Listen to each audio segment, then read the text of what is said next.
2021 has been a pretty crazy year, but it's been my first year semi-seriously doing YouTube. So I thought I'd go over what's happened this year and 5 things that I learned from my first year on YouTube that I didn't realize going into it. So grab a drink, let's go over it.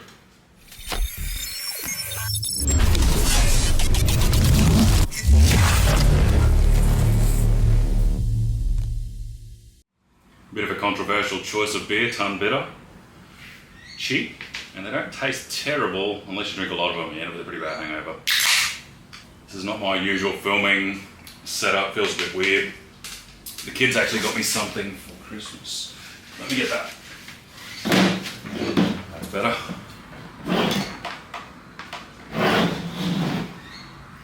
There we go, seems more professional. So a few stats for 2021. I did 41 videos, which is more than I thought. You know, like 52 weeks in a year. I was surprised it was that high, so pretty happy with that. 175,000 views, which is not huge numbers, but still pretty cool. And up 3,500 subscribers, which is just under 4,000 now. So I probably had about 200 or 300 from the year before, but yeah, put on 3,500 new people to follow it this year, so it's pretty cool. I don't really have any targets for 2022 except consistency, so I'd like to put out 48 videos, 52 weeks in a year, probably give myself 4 weeks off throughout the year at some stage. So if I got 48 next year, I think I'd be pretty happy with that. But as for subscribers and views and all that sort of stuff, as long as it's steadily increasing, I don't really care what the number is, as long as people enjoy it and get something out of it. The 41 videos, I think a fair few of them were toy hauler build, which is still going on. Up to the canopy at the moment, so that'd be pretty cool to start the canopy fit out. Quite a few of them were the Cape York trip around July, so that was awesome. Between that, gear reviews with 4-wheel drive gear, some mods to the shed, a few other projects like the petrol powered skateboard, the side-by-side which I'm making by cutting a quad bike in half and turning it into a side-by-side, and a few little weekend camping trips I think it was, so that's what the 41 videos was made out of. If you're new here, go have a look at some of that if you can. So 5 things I learned now doing YouTube for 12 months. Not really a whinge, trying not to be negative, just observations I had over the 12 months that I kind of didn't realise going into it, but they kind of make sense looking backwards. I've kind of ranked them in severity a little bit, so starting with number 5. Before I started filming my own content, I used to watch a lot of YouTube, like it's probably the only platform that I watch. I don't really watch Netflix or figurative type shows, I just watch a lot of technical, learning, builds, that sort of stuff. So having to film my own content and then a stack of time video editing that I didn't realise was going to take up so much time means I don't get to watch nowhere near as much YouTube as I used to anymore. So there's probably only about 6 or 10 channels that I still watch pretty religiously, but it's kind of a negative for me that I don't get spare time enough to sit there and watch that amount of YouTube anymore and find new creators and interesting things on there. So you can kind of only really do one or the other. On top of the YouTube videos, I also filmed about 260 episodes for the Only Cans beer review series. It's on TikTok, so that keeps me pretty busy as well. That's pretty much one nearly every day. Coming in at number 4 is background noise, and there's a few parts to this. So as you can see now, I'm sitting in the shed and I can't have any fans on. At the moment, it's an unusually cool day in North Queensland, so living in Townsville, it's pretty much hot as hell all the time. To run this big thing, which would be nice at times, you just can't with the external microphone, the background noise. Once it fires up,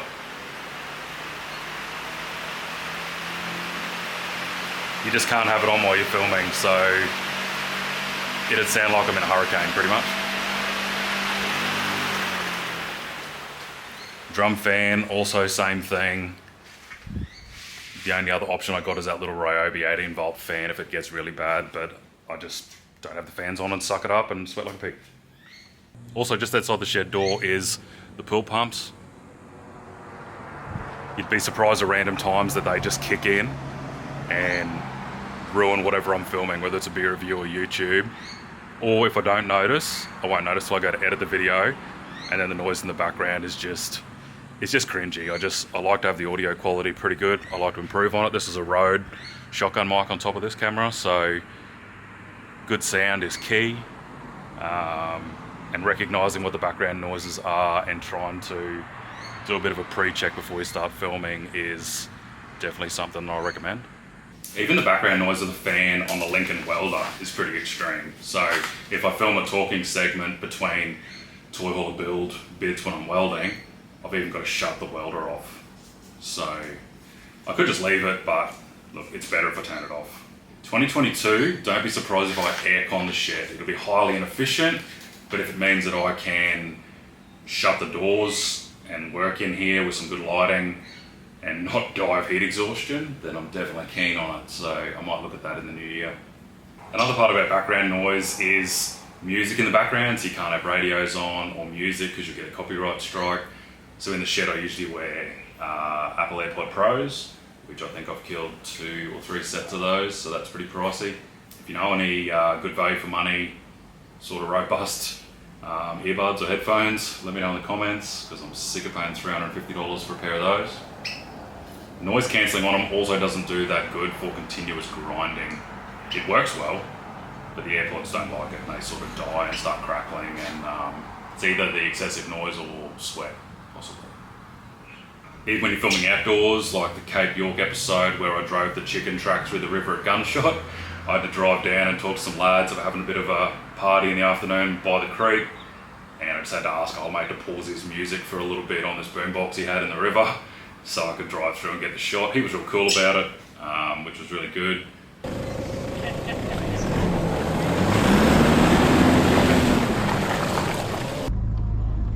Yeah.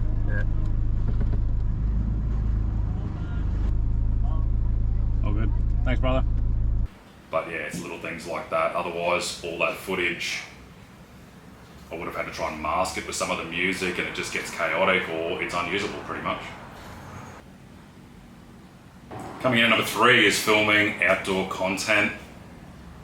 I do a bit of a balance. I think it's like 50-50 in my shed and outdoors. And I knew it was a bit tricky, but I hadn't really thought about what it takes to get certain shots until I actually had to go and do it myself. So things like if you see a shot where someone's driving through a creek, you know, nice shot, would realise, but maybe don't, that if the camera's on the other side of the creek and you're filming solo, that person has probably walked or driven to the other side, set the camera up, thought about it, framed the shot, gone back, driven the creek or obstacle or whatever it is, and then go back, get the camera, go back again. Like literally, I'd say it's 3 to 4 times. What are you digging for, Curtis?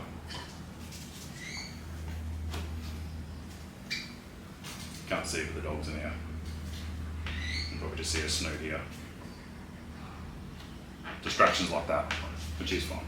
So outdoors, I think conservatively, it takes 3 to 4 times as long as what it would be if you were just driving it. The other part of filming outdoors is doing trips with mates, so quite a few of them won't be keen to stop and take those shots and, you know, sit around park for a bit while you drive back and forth filming something. So you do find that you're probably going to be doing solo trips. I think if there's any trips in 2022 coming up where I do really want to film it properly, it'll just be a solo trip, or it'll be me and my boys going. I usually find that most of your mates won't understand it or won't be into it, and the ones that do, I've probably met through doing YouTube stuff, and they appreciate it to the point where they want to film their own content as well. So you can do it. It does work, but you kind of clash with each other a little bit. So solo trips, I guess, is where it's at. Something I didn't fully realise going into it.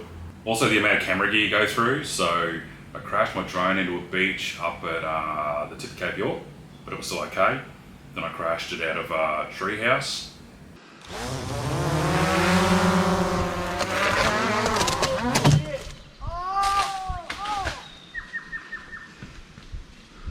Yeah, maybe not flying the drone. I got that on camera too. And that wrecked it.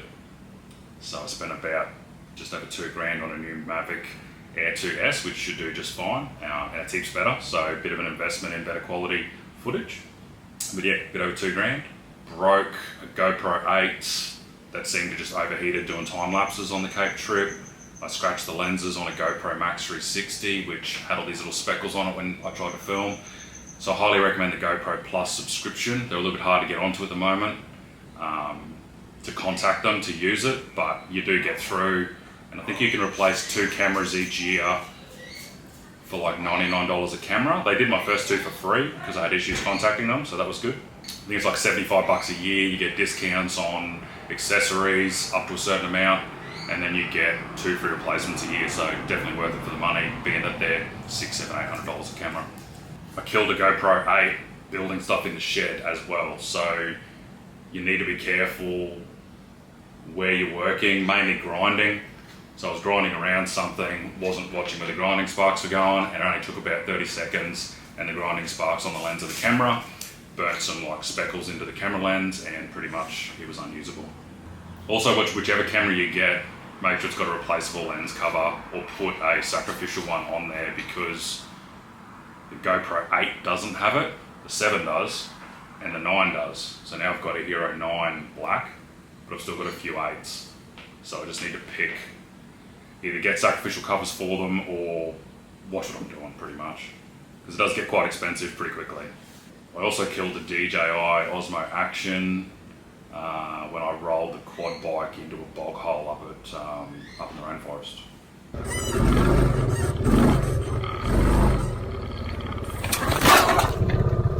Boss!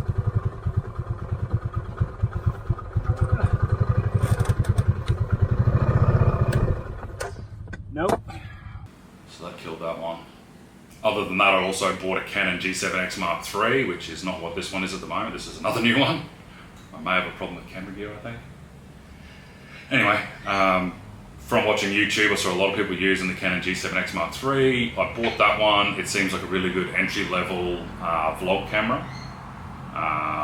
But then I saw this shiny new thing, and I still have to sell that one yet. But now I've got the new Sony ZV-E10, which is just a much bigger sensor size, better features. So it was around the same price too, it was maybe a couple $100 dearer, but I got it on sale and all sorts of stuff. So you could easily film stuff on your phone as long as you've got an external microphone, or do it on action cams, but you definitely need external microphones, either the Hero mod for the GoPro, or run a shoe mount with some sort of external mic, even if it's a cheap one. The indoor audio on nearly every camera is rubbish. That's pretty much it for number 3. Moving on to number 2. Storytelling and planning shots. And this kind of leads into video editing as well. So I'm very left brain, which is pragmatic and technical and building things. As you can tell by most of the videos I do, it's all DIY builds, all that sort of stuff, and a bit of outdoors. I'm not very creative. Like even all these logos for the OnlyCan shirts, I pay someone to get that done because I just realise I'm not good at that. So storytelling and planning shots is a huge thing that I'm practicing a fair bit at the moment. If I look back on one of my first videos over a year ago to one that I've done today, I like to think that it's significantly better. Still not great, but a lot of that has come from feedback from you guys. So if you watch a video and you think I could do something better, don't be scared to message me on Instagram or put it in the comments. Just try and be constructive. Getting better at the storytelling side of things just comes from practice. I think you just got to keep doing it and doing it and doing it. But this year coming up in 2022, I do want to look at some sort of little course. I think there's one by Peter McKinnon or Casey Neistat or one of those huge ones. I would like it if it was from a good Australian type YouTuber. Anyway, if you know anyone that does one of those, let me know. And then part of the storytelling is also planning the shots.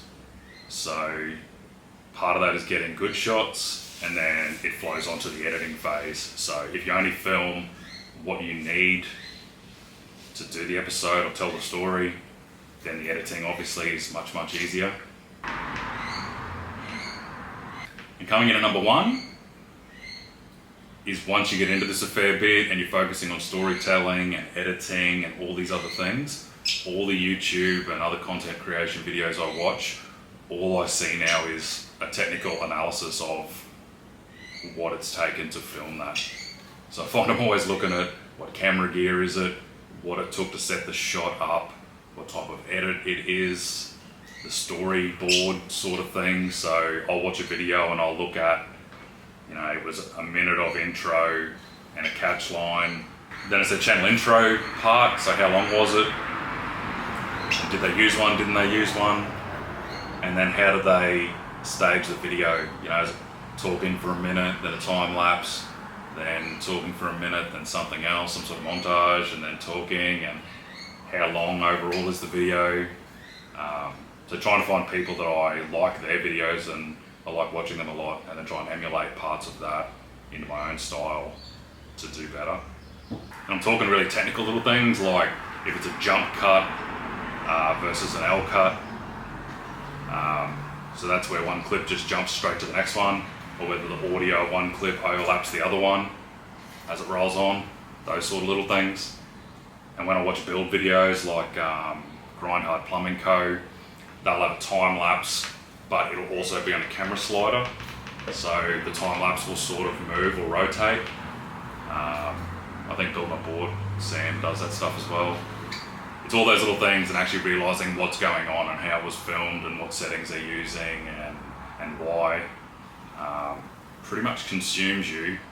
And then I find sometimes I get to the end of someone's video and realize they haven't paid attention at all to what they're actually talking about. And then if I really want to see it, I'll go back and watch it again and try to concentrate. So anyway, it could be just me, but that's what I've found this year. You just get sort of obsessive about doing better at it. So that's the level of detail you go to. Anyway, is what it is. So that's my 5 things that I've noticed on YouTube, doing it for 12 months semi-seriously as a hobby. None of it's really negative, it's just observations, otherwise I wouldn't be doing it still. Coming up in 2022, we've got to heat more on the toy hauler, so we're pretty much up to getting the canopy skinned in the next few weeks and then start all the fit out of that.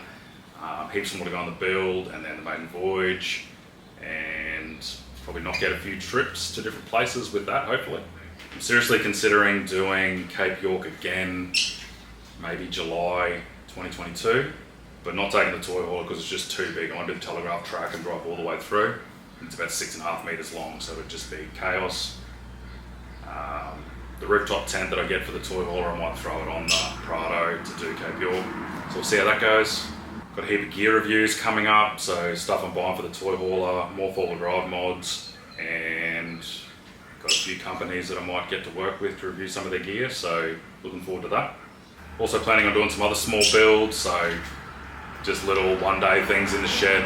Not too sure what they'll be yet. I might do some projects on the lathe, some more welding projects. I want to have a go at stainless and mild steel TIG welding because I've mainly only done the alloy so far, so keen to learn that a bit more. Heap beer reviews to come next year as well. Gonna try my best to do one every day. You can see that over on TikTok, Instagram, and there's a Facebook page for that, Only Cans. I'll throw some tags down here.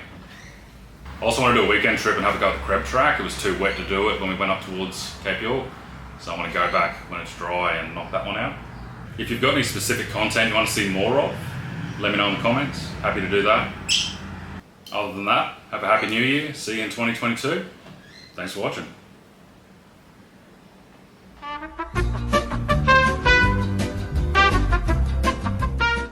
So a few stats taking, before I started filming my own.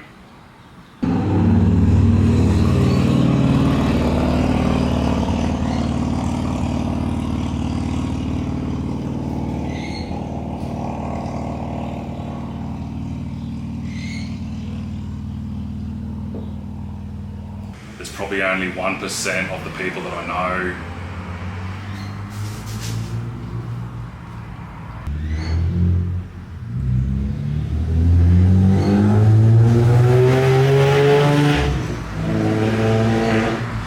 background noise for you. There's a roadway just over the back of the shed. Awesome. Then it's their channel intro, or did they or didn't.